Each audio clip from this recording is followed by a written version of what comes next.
The last point I want to make is just if you look at the specific policies that Obama has embraced, that he once condemned, and any of you who have read anything I've written, or even anything that anyone who writes about civil libertarian issues or the Constitution, I'm sure is familiar with them. But what's remarkable about it is that it's not just individual discrete issues, but it's the core architecture itself.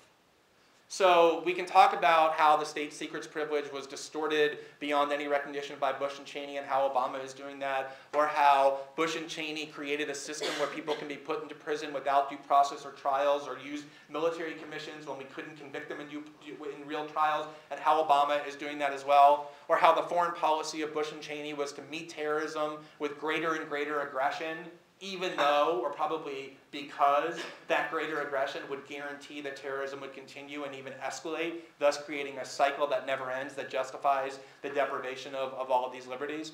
We can talk about all of those specifics, and I hope we will, and I'm sure we will when I open it up to questions in just a second. But what really is the most disturbing and fundamental point to understand is that it's the architecture itself. And the architecture is grounded in this rotted premise that the United States faces not just a threat of terrorism, which gets put alongside all the other threats, violent crime, environmental degradation, economic suffering, imperial collapse, lots and lots of other threats that we face, disease, all kinds of other things. That it's not just one of many threats, that it somehow stands on its own. And that it stands on its own in the sense that, unlike other threats, where we weigh the cost and benefits of measures that we can use to deal with them, that there is no cost and benefit analysis, that there are no limits on our resources, on our morality, on our ethics, on our law, when it comes to how we can respond to terrorism. That this threat is so gargantuan, so existential, so frightening, that anything and everything is justified and justifiable in dealing with it, including having the government do exactly what the list set forth in the Constitution says that the government cannot do, that everything is overwhelmed by the considerations of fear that terrorism invokes. And to tie it with my original point, what is most disturbing about that is that terrorism doesn't actually mean anything. It means whatever the people who are seizing those powers want it to mean. And that's what gives them limitless authority to expand their own powers well beyond what the Constitution ever intended them to have. And that was something that Bush and Cheney conceived of and implemented, and that Barack Obama has entrenched and in many ways expanded. So that, I think, is the very sunshiny, optimistic state of terrorism and civil liberties in the age of Obama. I appreciate your listening, and with that, I'll take some questions.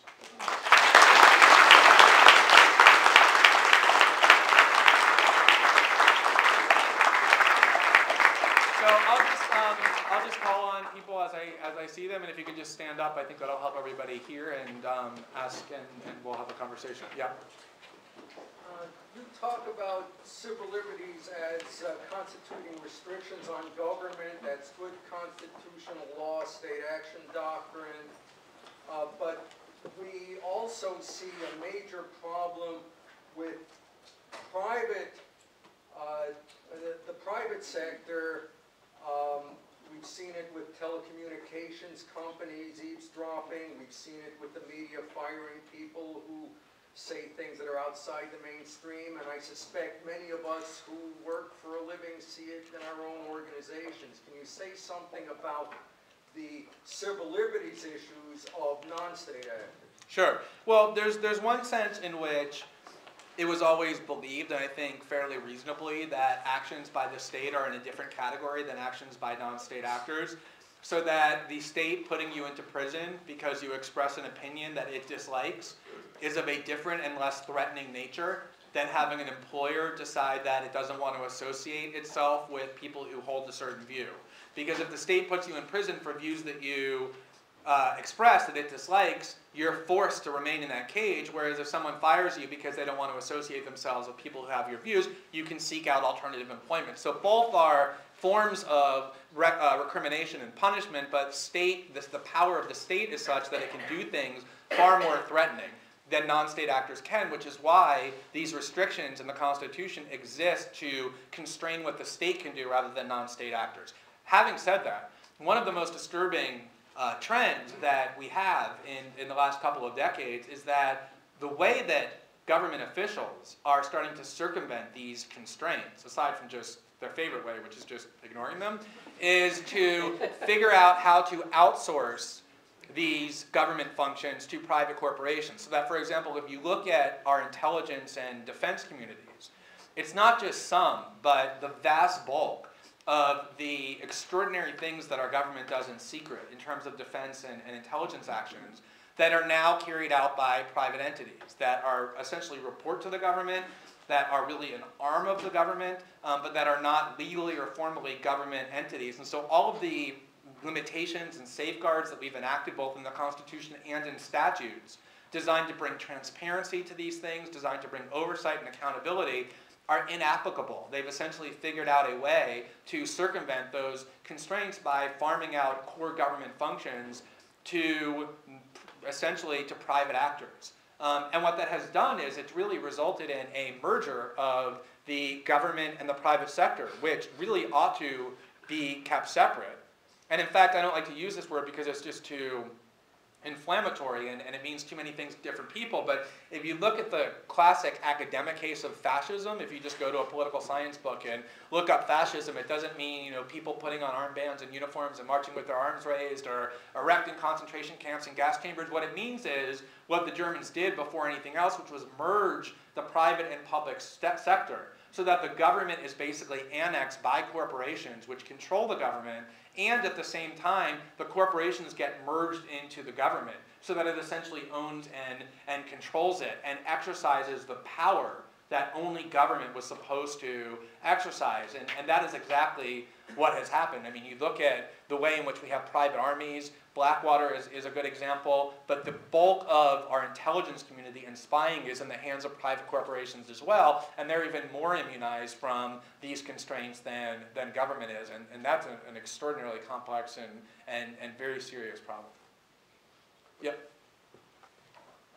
Yeah, I thought that the most interesting thing that you said in your talk was the fact that when there's a bipartisan agreement, that debate is off the table. You're talking here tonight at the University of Wisconsin, which beginning in the early 60s created a school, a dissenting school, the revisionist school of U.S. history and foreign policy.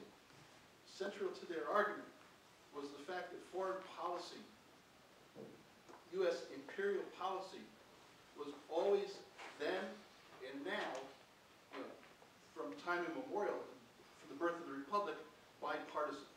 The drive for expansion, for empire, and the lies, the deceit, the violence, and the state terror that was utilized, you know, was always framed in terms of a defensive measure, something to preserve our liberties here at home.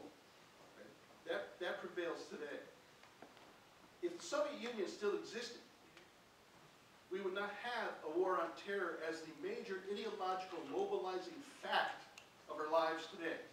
It would still be anti-communism, because communism meant everything that supposedly the United States was opposed to when it was aggressing against the rest of the world.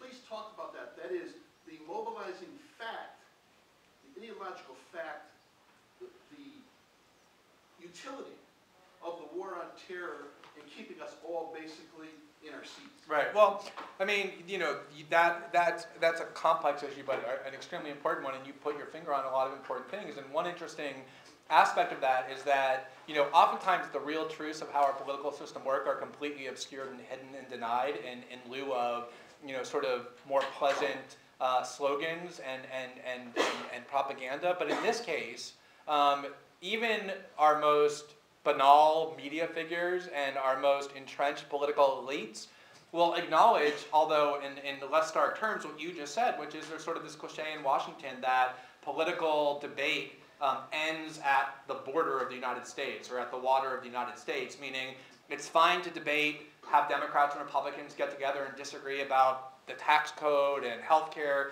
policy and financial reform, but foreign policy is where we all are good patriots and we all find completely common ground, so that there's a complete continuity between Democrats and Republicans. And if you think about that, it's a pretty amazing thing, because what that's saying is that you can hate our foreign policy all you want.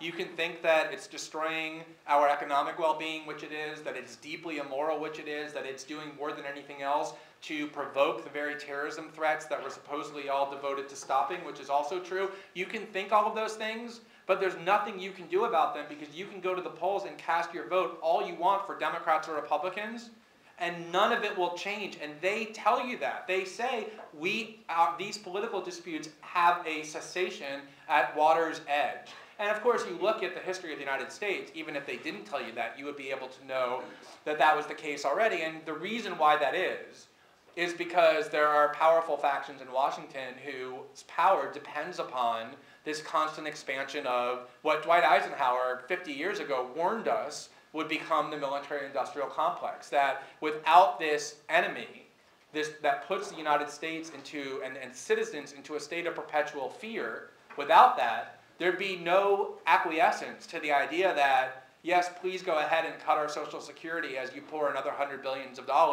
into a Pentagon that already spends more than the rest of the world combined on defense. That only works if the citizenry is sufficiently fearful. And it only works to be able to take away civil liberties and spy on American citizens and do whatever the government wants if the citizenry is sufficiently afraid that not acquiescing to that will endanger them. And it really is amazing how communism and the communists stood for decades as this instrument that kept American citizens sufficiently fearful to cause them to acquiesce to all of these policies that destroy their economic security and their liberties. And once the Soviet Union fell and communism could no longer serve that purpose, you've got to give them credit. It's unbelievable how quickly and efficiently they found a replacement for it. And not just any replacement, but one that is even scarier than the communists. The terrorists. And it's interesting, if you go back and look at the 1960s and 1970s in our discourse, people talked about communists as though they were the most subhuman monsters, worse than Nazis. You could even find instances of Lyndon Johnson describing communists in Indochina as being terrorists. That was a term that was often used for communists. Communists were the scariest, worst, most threatening thing imaginable.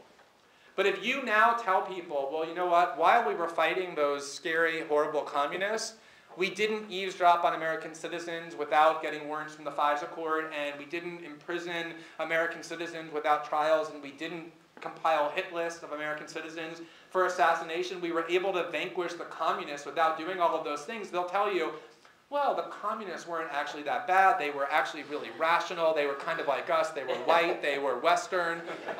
They operated according to the same premises. They weren't these suicidal, fanatical monsters that Muslims are. And exactly what people thought about communists got transferred so seamlessly in really less than a decade to the terrorists. And it works, I think, even better than communism ever did. I think there's less dissent in the United States over these issues. There's greater fear over it, and there's just a greater willingness to submit to whatever the government wants to do in its name. And these factions are getting